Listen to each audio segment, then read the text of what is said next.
last session. And so how about, just for the sake of auspiciousness, we read that text together one more time.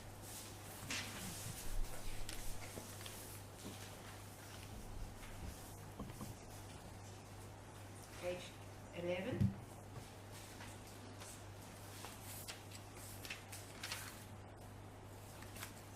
The foundation of all good qualities is the kind and venerable Guru. Correct devotion to him is the root of the path.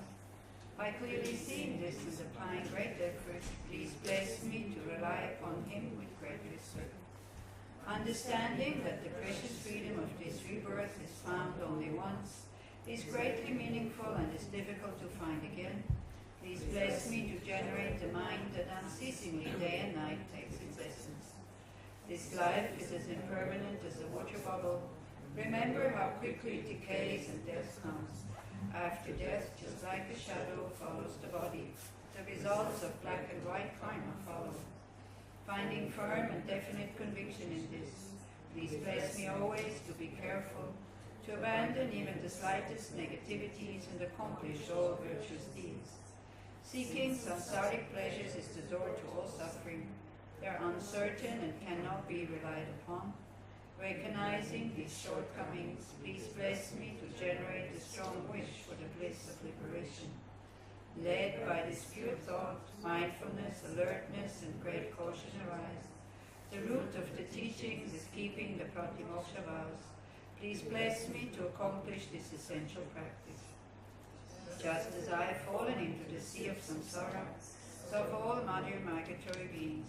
Please bless me to see this, train in supreme bodhicitta, and bear the responsibility of freeing migratory beings. Even if I develop only bodhicitta, but I don't practice the 3 types of morality, I will not achieve enlightenment. With my clear recognition of this, please bless me to practice the bodhisattva vows with great energy. Once I have pacified distractions to wrong objects, and correctly analyze the meaning of reality, please bless me to generate quickly within my mind stream the unified path of calm abiding and special insight. Having become a pure vessel by training in the general path, please bless me to enter the holy gateway of the fortunate ones, the supreme Vajra vehicle. At that time, the basis of accomplishing the 2 attainments is keeping pure vows and samaya. As I have become firmly convinced of this, please bless me to protect these vows and pledges like my life. Then, having realized the importance of the 2 stages, the essence of the Vajrayana, by practicing with great energy, never giving up the 4 sessions, please bless me to realize the teachings of the Holy Guru. Like that, may the Gurus who show the noble path and spiritual friends who practice it have long lives. Please bless me to pacify completely all outer and inner hindrances. In all my lives, never separated from perfect Gurus, may I enjoy the magnificent Dharma. By completing the qualities of the stages and paths, may I quickly attain the state of Vajrayana. Okay, so question time. If you have questions.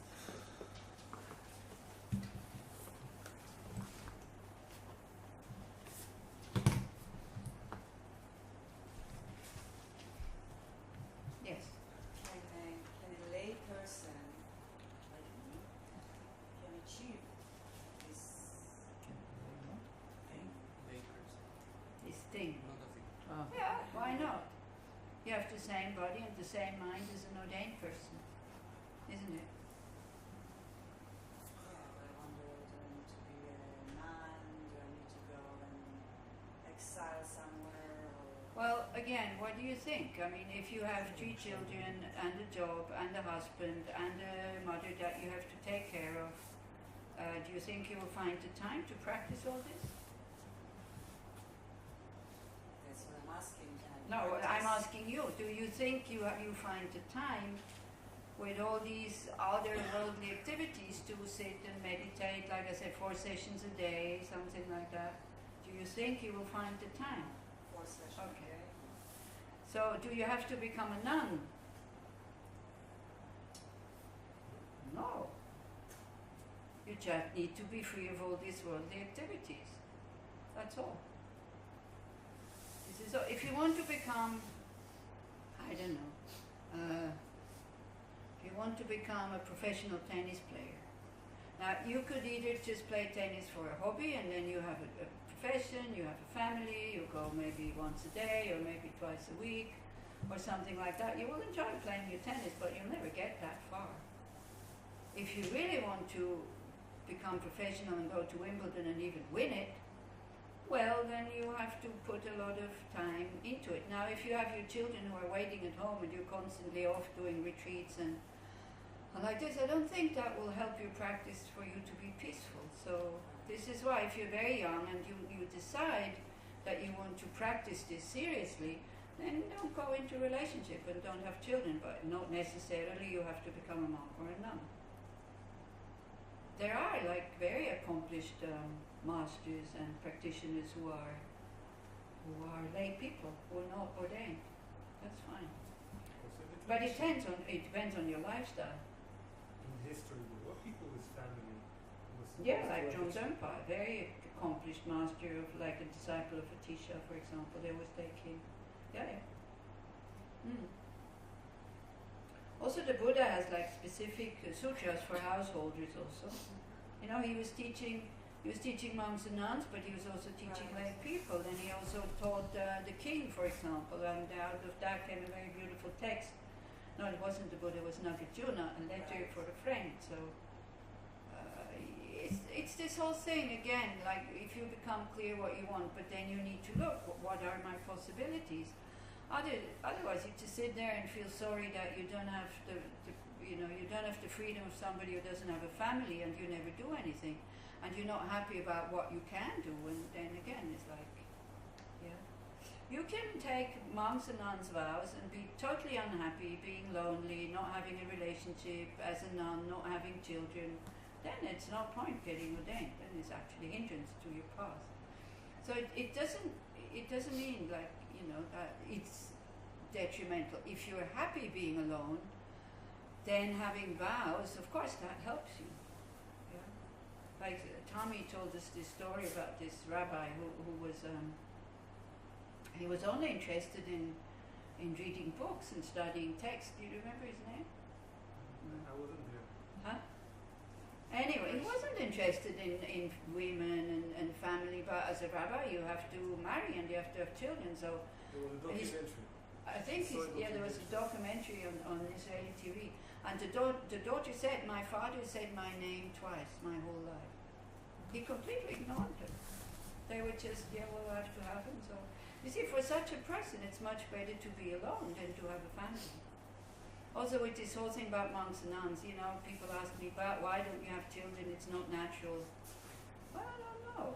And then sometimes they say, well, what if everybody becomes a monk and nun and then the whole humanity will die out? Well, at the moment this is not the problem that we have. This will last a long time until there's no more humans, and all the better for planet Earth, to be honest. Yeah, if we want Mother Earth to recover, we have to evacuate here, and then maybe she can recover. Otherwise, you know, the animals, they'd be so happy without us. Nature, so happy without us. But we think, no, the world needs us. Well, not really. It's that we need the Earth. Okay. So it depends. It depends on your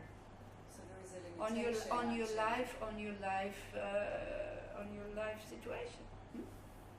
Sometimes actually there is limits for me specifically to what I can achieve on this path, because I do have a family and kids. Yeah. But not necessarily somebody who doesn't have these limits, as you say. It's not necessarily that they make more progress than you, because they might not like the practice, or they're lonely, or they feel sorry not having children. This is what I'm saying. Adjust the practice to your life situation instead of going, oh no, I can't do this and I can't do that. Forget about the goal. Go step by step how you can do. This is why also when people ask me, how did you become a nun? It's not helping them, because my situation was so fortunate and it was so easy. So what does it help them? When they are here and have no money and all this, then it's totally different situation. But you can still do a lot of things. You can meditate every day, you can go to groups, you can go to seminars, and you can make strong prayers, like some people that next, if I'm reborn as a woman next life, may I not have to wish for children. There's some women who make that wish already now, so that they can practice. They have more time to practice. But longing to have more time to practice when you don't have it, what's the point? There's no point.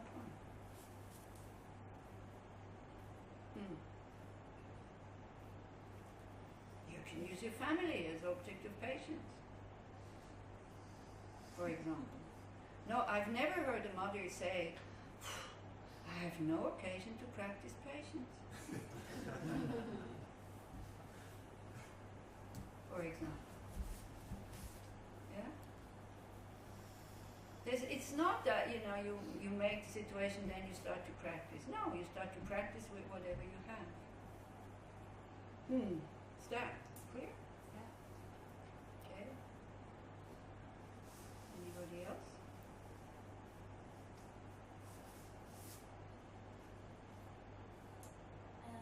I was thinking that you introduced us a lot of different analytical meditations, a lot of them. So it Well, could the be, past, kind of.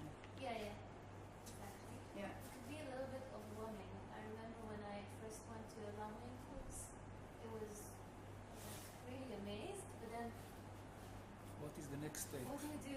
What is- do you do So- now? So Yeah. I did some shamatha, but then should you choose something that you relate to and just do it Yeah, daily, or? Exactly. You can do this in many different ways. Either you think, okay, the first verse, I'm going to meditate on that for a week, for a month, for a day, or you go through all the verses like one day this one day that one day the next one, or you apply it to your daily life. Whatever seems to, like you go into depression, then you meditate on precious human rebirth. You're totally caught up in samsara, and there's so much suffering. You meditate on the different types of suffering. You're not inspired. You start to meditate on bodhicitta.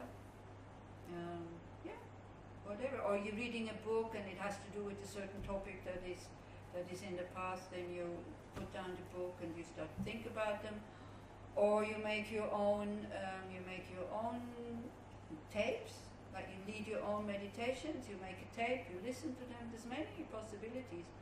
Or you go to a group. I mean, the way we do it in Bern also is like 1 week we have every Tuesday's meditations, and 1 week is shamatha, and the next week is at the moment we're doing bodhicharya avatara. Sometimes we do topics from the Lam Rim. Sometimes we only do bodhicitta. Sometimes we did the whole summer. We did renunciation, and I said to who was it? Takeshi Tashi, not the one who comes here. Takeshi Tashi from Takeshi Tsering from London. So he told me I should meditate with them the whole summer on renunciation. Say, oh, Geshe-la, there's not that many people coming for the meditation anyway. People like teachings, but then sitting down and meditating they don't like so much. And so if we do renunciation, which they don't like anyway, nobody will come. But and he said, don't worry, just do it. And it was exactly the opposite, because you see at the beginning when you see the suffering of samsara and all our negative emotions and all this and this, it's very heavy. So people were sitting there like beat the dog, actually, like, we'll never get there. And I said, look, actually this meditation is to inspire us wanting to get out of it. And so I led maybe 4 or 5 weeks, I led it. And then I asked them to prepare their own meditation. So that has to do with the topic, and they did, one after the other. And at the end, everybody said, wow, that was so good to stay on a topic. Because if you stay on a topic, then you feel how the mind transforms. Then you feel the effect, whereas if you change all the time, it is not deep enough, it doesn't go anywhere. the next step is definitely, if you're really interested in practicing this, to keep going to retreats and to find yourself a sangha where that is near you somewhere and where you meet once a week or something like that. That is the best.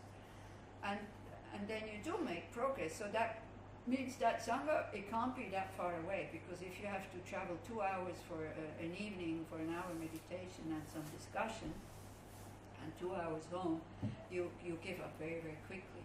And you need to be committed to that group, because if you only go as long as you feel good in it, and then you don't go anymore, this is very difficult also for the core groups.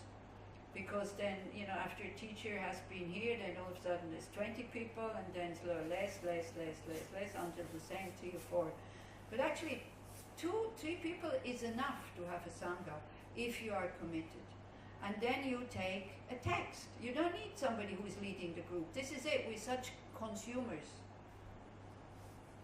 If you have somebody who can lead the group, like Leora in Yotfat and Yael in, where is it, in Favalim? Or do you have anything else up north? There's no And David and Chagit, are they doing something regular? No, but there's Yaniv who is going to start. Yaniv is going to start. Yaniv is going to start. It's a course, it's not It's not sangha. It's not just What do you mean it's not sangha? No, it's sangha, It's but not- it's a course, it's a built course. He It's is good, going- isn't it? yeah, it's a course, but it can be a basis for the sangha, and It can continue. And he offers also to meet during the week as well, if you're interested. Yeah, so, but if there's nobody who is guiding you, if you find, now you have been together, maybe I heard that where I was sitting today, they were asking where do you live, and then you know where you live, and then you can make it yourself. And then you take a text. The Lam Rim, for example, like the Middling Lam Rim or the Lam Rim Chemo, each one prepares for the evening in the group a topic, and then you present the topic, you prepare meditation that you will lead. That's the best way to learn. That you present the topic that you will lead, and then there's a discussion. And next week is somebody else. And if you have questions, then you can ask somebody by email or by telephone. You can ask somebody that knows more than you do. Or you take, for example, there's this Discovering Buddhism program that you can, each week you look at one topic on YouTube, you discuss it, you meditate on it. That's what we did. Yeah. There's so much available. The best is really, if you really feel you want to do it, the best you do it anyway, and you find 1, 2, 3 people, and then you do this together. And you prepare for the classes, because otherwise it becomes consuming and not much is actually happening. You don't really learn. Or in the group, you make it a study group, and then somebody makes a quiz or a test or something like that after each topic. Because then the mind likes it. The mind likes to see how far it got. If it's just random, a little bit here and a little bit there and a little bit there, then it's difficult. So there's many groups who try to offer a structured way, but then how many people can come every time? Because you see, in order for this to work, all the participants would have to come for every course, because otherwise you're missing bits and pieces. And then again it doesn't work, because people cannot come, or too lazy, or they're too lazy to listen to the teachings that have been either filmed or just audio, recorded. And then you have people there, some know the whole thing, some only know half of it, and then you always have to go back to zero a little bit. The commitment, I have to say, in the West is very weak. Everybody would like to have big realizations, but then committing to continue to do it, to be honest, is very weak. But it depends on you, nobody else. But what one person in a group needs to be an experience. One person in a group needs to be experienced. Not really. Practitioner to lead. No. You try to figure it out yourself. You're not It's doing like a blind man. Wait. You're not doing that for the rest of your life. You never go to a seminar. You got instructions how to sit and how to meditate, isn't it? It's simple. This is how we started.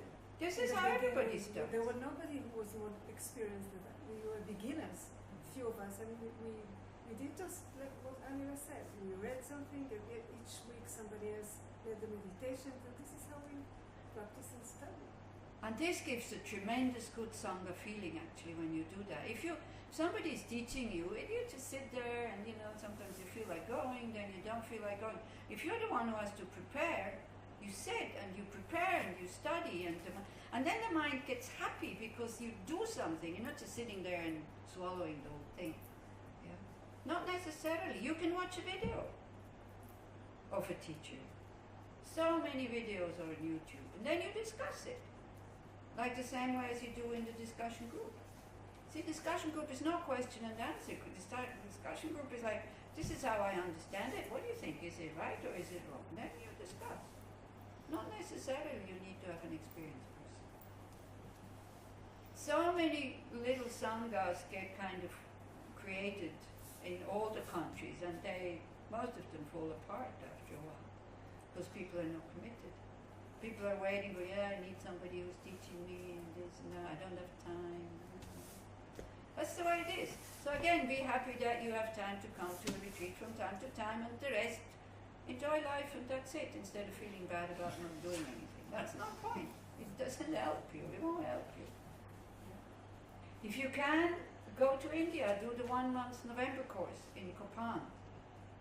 That gives you a very good basis. Because then you really have time to go through this in 1 month, and then you really know whether you want to practice, whether you want to continue to practice that or not. And then you go, you travel instead of holiday, maybe you go on a retreat. And that also, how many of you think you have too much time in your life?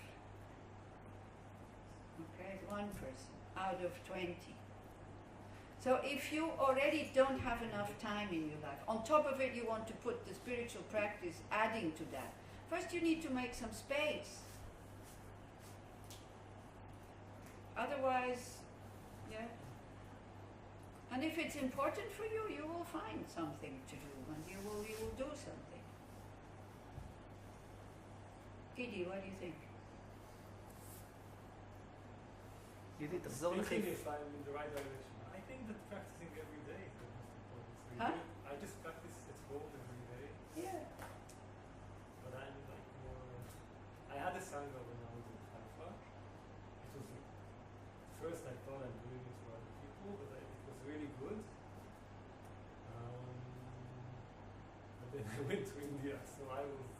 Yeah, that's it. Also, that's it. The people who are really serious, then they disappear to India. Either they get married and have children, and they don't have time to look after the sangha, or they go to India. I mean, how many of the, I don't want to say we have lost, but how many of the really serious, committed practitioners the Dharma friends lost? Ichi, Yaron, But then Yaron is coming back. Yaron is coming back.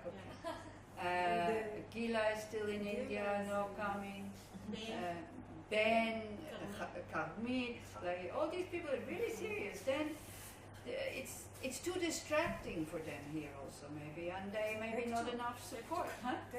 Tekchok is in Alanda now, not enough support, so then they go and find a place. Yeah? Then if their teacher tells them like Tamil, what's his name, Tingyo? The teacher says, hey, for your time to go back to your country. That's also what my teacher told me. I asked him what I should do. I had 3 possibilities. I had the possibility to stay in India, to ask for my 4th 5-year visa. I had the possibility, the people at a century in New Zealand and California, that I share 6 months here and 6 months here. And I had the possibility, the people in Europe started to ask me, they say, come on, you speak French and German, why don't you stay here? Why do you go back to India? So many teachers in India. So this is a decision that if you have your teacher still alive, you're not making that decision yourself. So I went with these 3 possibilities, and I said, look, I don't really mind where. And he said, yeah, Europe would be good, and then he added, and Israel, so this is why I'm here. Otherwise I might still be in India, I don't know.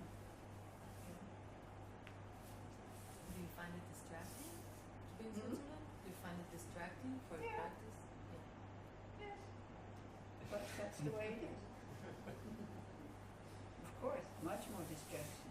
No, I don't know if you've been to Dharamsala. Yeah, so look, I mean, how many monks and nuns are there?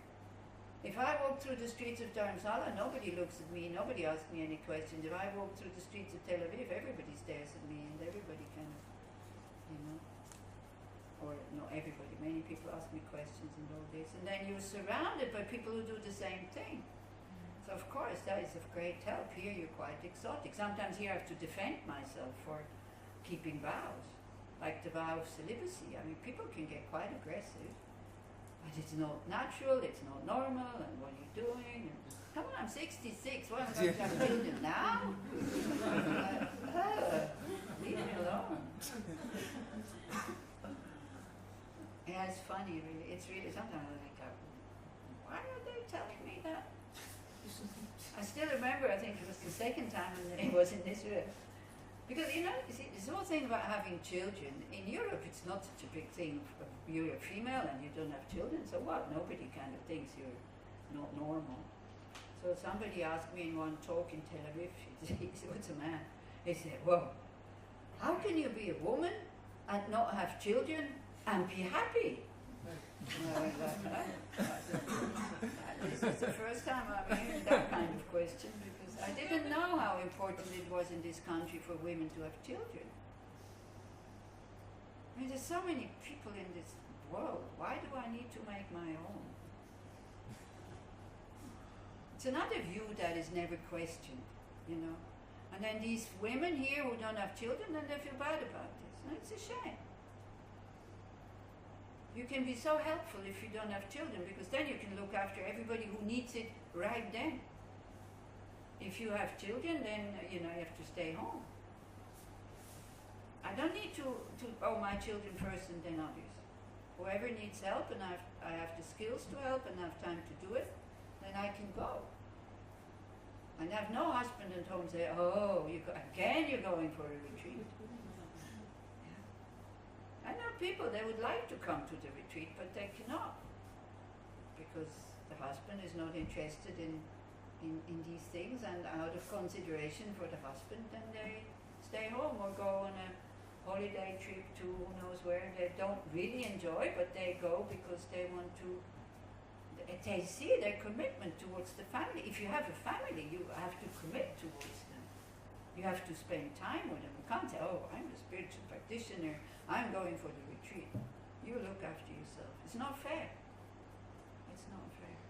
And as Kitty says, you can practice every day. You see, practice is not just sitting on the cushion. Practice is watching your mind out there. Yeah. By the way, awareness and all this, your rooms, everybody took off the sheets and took out the garbage? Yes. Yeah? Okay. Everybody? If you haven't done it yet, if you haven't done it yet, then please do it. And as I said, leave the room as if you would be the cleaning room, the way you would like to find it. And then look at the mind. When you look back at your room and it's really tidy and everything, the washing is there and garbage is out, look at the mind when you leave a room like this. And look at the mind when you leave a room like air condition on, light is on, door is open. Sometimes people in spiritual retreats leave the rooms like this. Aircon is on, light is on, you know, garbage everywhere. You remember Itzik sometimes? Jabal? Wow. Huh? I mean, that is really only being concerned about yourself. When you can't even do that, how can you get your mind right when you leave such a balagan behind? How can you think you will not have a balagan in your mind? This is where we start, simple.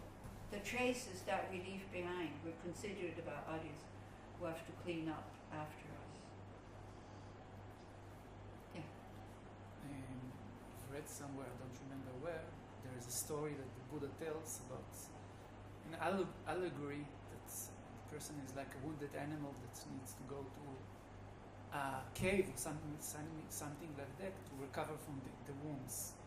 So sometimes the way seems to be challenging to do in the day life. I don't know. I specifically work in very stressful jobs, so I a little bit complicated to me to practice this in my daily life, unless on the cushion in meditation in the morning. So, do you follow what I'm saying? Yeah, what are you asking? I follow what you say, but what are you asking?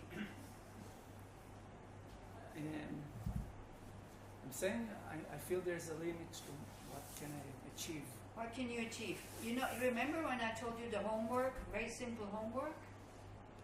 Do you remember what? To write a note. Huh? To write something. No. We hear homework. I said, whenever you feel negative emotion come up, you take a step back and you ask yourself, what would that situation be now if I wouldn't have a negative state of mind? That you can do, especially if you're in a stressful situation because you have lots of negative emotions coming up and you have to face a lot of negative emotions. Yeah. Or just when somebody is aggressive with you, you just go, may that person be free from aggression. If you want to do Tonglen, you take the aggression upon you. And you don't have to say anything. You can keep talking while you're doing that, when you're breathing in, breathing out, breathing in, breathing out. So many things you can do. Yeah? The telephone rings. Before you pick it up, 1 second of mindfulness. When you feel that it's not ringing, but you feel you want to go there, again, 1 second before you go there. You go there consciously, not automatically. And you will know the instructions and you will forget about them, so then again you will remember them, and then you will try again and you will again forget, and you will try again and you will again forget and so on.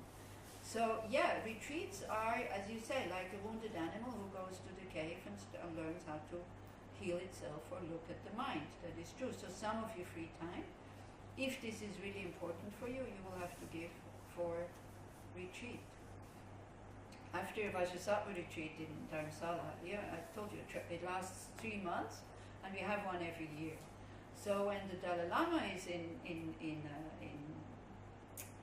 Dharamsala, when the retreat is finished, we usually ask the people who lead the retreat, then we went down to the private office, and we asked if we can come down with the retreatants, usually there's like between 10 and 20, if we can have a private audience with the Dalai Lama. And when he's there, he usually says yes. So it's quite nice. You go with 10 or 20 people, and you can. We told them to write down questions so that they're not just sitting there and not knowing anything. So then they already had, all of them had their tickets to go back to Europe or to America. Everybody knew what they were going to do with their life. Yet their question was, what shall we do with our life now? Although they knew what they were going to do. So then, first of all, it was quite an arrogant group. It was a very difficult group. They were fighting all the time, and everybody thought they were really realized. And like, oh, you know, stupid things like somebody had said, "Oh, I can feel the vibes," and then she was kind of burning incense. You would think you come into a nightclub when people were still smoking. So the others were no, I need, because I am like a spiritual vacuum cleaner. I suck everything out. I said, stop sucking up, just leave them. You know, it's like, wow, when you have these people who can see auras and chakras and all this, is like difficult. Anyway, so that was the group. So we went down with them. And then the question was, okay, so first he said, what did you do? And 3 times they had to say Vajrasattva, retreat. And then he said, as if he didn't understand what they were saying. What? Oh, okay, Vajrasattva. Well, how many mantras did you do? And they said, well, 100,000. Then he said, oh, they said 100,000. And then he said, oh, I must have failed, because when I did that retreat, I only managed to do 50,000. So it's already like, and he said, and Lam Rim October also, he didn't succeed, so this is why also he failed.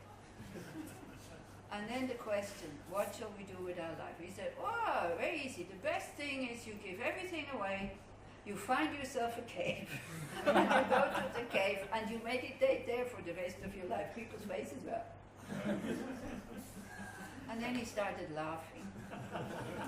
And he said, but, and I don't know how many times he said but, because he said, but. There are very, very, very, very few people who have the qualities to do that, who have the capacities to do that, who have the right instructions and the right mind to do that for the rest of your life. So he said, probably you don't do it. Then he said, second best thing is if you feel you have qualities, you can learn about all this and then you can teach others, like a coach, like a sports coach. He doesn't have the body to do the sport, but he knows all the techniques and he can coach somebody to become a champion, like a teacher. So you can do that. The third best thing is like, whatever you do in your life, make sure it's not harming others. Like, however you earn your money, make sure it's something that is helping society, that is benefiting society and so on. And 1 month in the year set aside for retreat. And this is not beginners that you told, they were like people who did just 3 months Vaishnav retreat. I thought that was very good advice. Because you see, when you are like organizations like NIVS, the Dharma Friends always need volunteers and all this. You make it by your work, you make it possible for the Dharma to flourish. That means you create a lot of merit. Karmically, that means you will have better conditions in the next lives to be able to practice, if you really want to practice. That also means not just outer conditions, but also inner conditions. I'm a lousy retreater. I do the retreats because I have to do them, because I had commitments to do them. And I did, but from the third day, I already calculate when is this finished, when can I come out again. I don't have the right karma to withdraw. I'm not happy in the retreat. Yeah?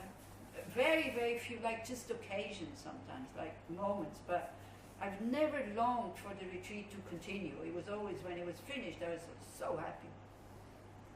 So that means I don't have the right karma, but now, helping in the centers, helping in the groups, teaching and all this, I am creating the karma to be able to go to the cave in the next life.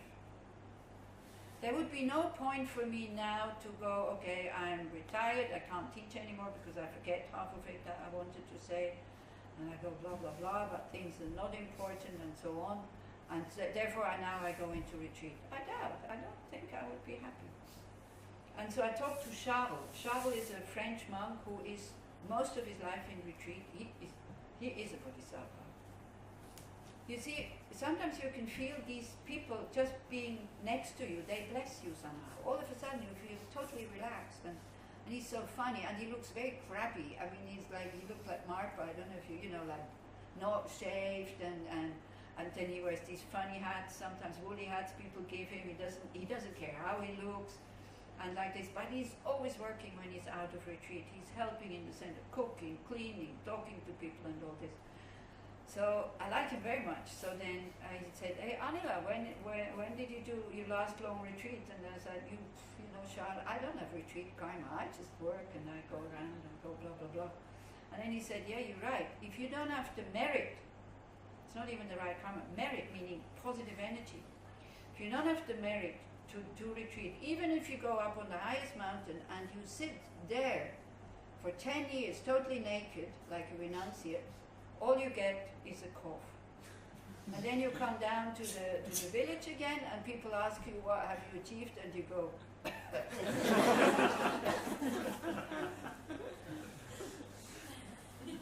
So again, you see, I think you discover very quickly yourself what you're capable of doing, what you like doing, because all of it is Dharma. Giving your money to a Dharma group is Dharma. Unless you want to impress them, then it's not Dharma. Yeah? But you cannot give your time, then you give your money. Like we have, for example, we have members in Switzerland, they don't have that much interest and they don't have time to come. But they like what we're doing, so they give us money. Because money is needed. Yeah? Or people who come to help, they clean the center when I'm not there, or they prepare for a Lama when he or she comes, drives him around, cooks for them, these kind of things. That's also Dharma practice. If you don't feel like you have a mind that can sit, easily and you know that your mind is going left and right. Do something. Volunteer. It doesn't have to be a Dharma group. As long as you're dedicated or you're motivated for doing this volunteer work now, so that at one point I can become a monk or a nun or a layperson, whatever, but to do really serious Dharma practice. I need the group. I need groups in order to practice. When I go home, I'll be in Bern for 2 days, and then I'm going to participate in the retreat. And I'm very happy to have a group. Because I don't think I would do, because it's a night retreat, so we only practice at night. I don't think alone I do 7 days in a row to make 4 sessions the whole night. I don't think I'll succeed. I need the group. And it's nice. It's good to do things in a group. You see, the Buddha didn't create hermits. He created the Sangha. Why did he create the Sangha? So we learn to live together and we rub each other instead of just being alone on a mountain where nobody rubs up the wrong way, rubs you up the wrong way. That's what the Sangha is for. So that to live in a community, to lower the I, me, so that it becomes us. So this whole thing about going to a cave alone and all this, yeah, it's a very romantic idea. But that wasn't really, it's not so much, it wasn't really Buddhism, the Buddha's idea. The Buddha's idea was for the Sangha to practice together, for the Sangha to be an inspiration by being out, going on alms rounds every day, going to the villages, giving teachings, and being a source of inspiration for the lay people. And also being objects of worship or veneration, so that the lay people can make offerings to them and then create positive energy. That is the idea of the Sangha. So for Asian people in Thailand, the Thai lay people, they don't really practice. They go and work in the temple. They bring food to the temple for the monks and the nuns. That is their practice, practicing generosity, making offerings. And they're happy. Yeah. You see the problem a little bit with our very intelligent mind, because the teachings we understand very quickly, and then we have these study programs and this and that, and then we want to do that. And we forget that these study programs are for monks and nuns who don't do anything else but being in the monastery and having classes every day. And even they don't have high realizations, but then we think we should have them by studying once a month or something like, or once a week. Yeah. So that's another thing. You see these learning programs, these online, they're very good, they're great, but not many people complete it because they underestimate the time that it needs to study. So this is why commitment is really important, and not many people have it. And then you start this, and then you start that, and then you start this and that, and then you become very dissatisfied. So that's one of the problems. So what can you do? The Dalai Lama would say, just be kind. That's the practice. Just try to be as kind as possible. And then he usually adds, it's always possible to be kind.